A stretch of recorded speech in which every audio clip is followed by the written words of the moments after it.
कभी आपने सोचा है कि जो आप सोचते हैं वही आपका जीवन बनता है?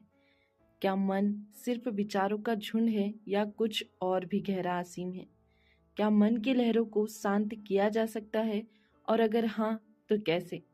नमस्कार दोस्तों, आज हम बात करने जा रहे हैं एक ऐसी किताब की जो आपके मन को समझने, स्वीकारने और बदलने की शक्ति देती है। पुस्तक का नाम है ओशियन ऑफ माइंड और इसकी लेखिका है मनीषा गायकवाड़, जिन्होंने अपनी व्यक्तिगत संघर्ष की यात्रा को इस किताब में पिरोया है। तो चलिए दोस्तों, इस किताब को एक अध्याय के रूप में समझते हैं। अध्याय 1, मन क्या है? लेखिका कहती है, everything is mind, even know mind is also mind.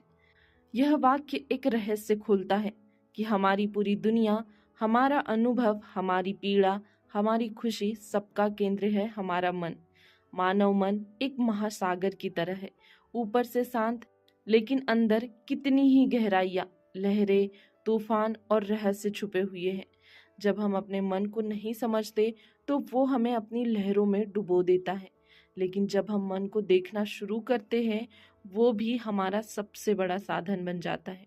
अध्याय 2, खुद की कहानी। मनीषा जी खुद 12 साल की उम्र में डिप्रेशन से जूझ रही थी। उन्हें ऐसा लगता था कि जीवन बेमतलब है, कि उनके भीतर कोई उजाला नहीं बचा। लेकिन धीरे धीरे उन्होंने एक एक कर मन की गांठों को खोला, ध्यान सीखा, आत्म अवलोकन किया और आज वो इस किताब के जरिए दूसरों को उस अंधकार से निकालने की राह दिखा रही है। अध्याय 3, मन की चालाकियाँ। आपका मन बहुत चालाक है। वो आपको बार बार अतीत की याद दिलाता है जहां आप गिर चुके थे। वो आपको भविष्य की चिंता देता है जहां आप शायद असफल हो जाओगे। लेकिन सच्चाई ये है, मन सिर्फ एक उपकरण है और अगर आपने इसे नहीं साधा तो ये ही आपका शत्रु बन जाता है। लेखिका कहती है, मन को बंद नहीं किया जा सकता, लेकिन उसे देखना सीखा जा सकता है। अध्याय 4, ध्यान का प्रभाव। जब आप ध्यान करते हैं, आप अपने विचारों को नहीं रोकते, बल्कि बस उन्हें गुजरते हुए देखते हैं, जैसे बादलों को। आपका मन कहेगा तू अच्छा नहीं है, आप कहेंगे ठीक है तू बोल, मैं सुन रहा हूँ, लेकिन मैं तू नहीं हूँ। यही अभ्यास आपको चिंता से शांति, उलझन से स्पष्टता और डर से आजादी की ओर ले जाता है।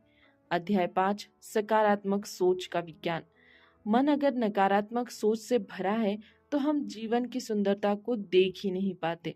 दोस्तों, मनीषा बताती है कि जब हम खुद को बार बार पॉजिटिव बातों से भरते हैं तो धीरे धीरे हमारी मांसपेशियों, शरीर और व्यवहार पर उसका असर दिखता है।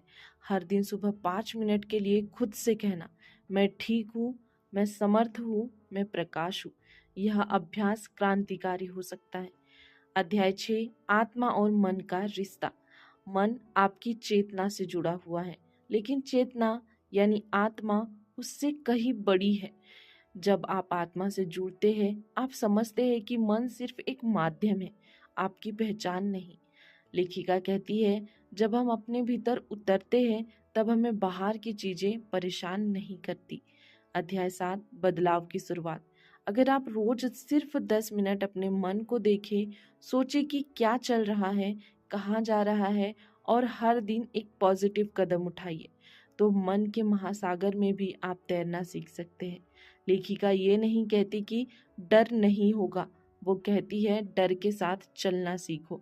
तो दोस्तों, ओशियन ऑफ माइंड सिर्फ एक किताब नहीं, ये एक यात्रा है, आपके भीतर की यात्रा, आपके उस हिस्से की यात्रा जो सब जानता है लेकिन दबा बैठा है। अगर आप आज से, अभी से अपने मन को एक मित्र बनाकर हर दिन थोड़ा थोड़ा उसे सुनना शुरू कर दे तो जीवन में असीम शांति और ऊर्जा आ सकती है। दोस्तों, याद रखें, हर चीज मन है और जब मन शांत होता है तो पूरा ब्रह्मांड आपका साथ देता है। दोस्तों, यदि यह ऑडियो बुक समरी आपके लिए थोड़ी भी प्रेरणादायक है या थोड़ी भी मददगार है तो आप इस वीडियो को लाइक कर दीजिए और हमारे चैनल को सब्सक्राइब कर लीजिए, ताकि ऐसे ही वैल्यूएबल वीडियोस आप तक पहुंचते रहें।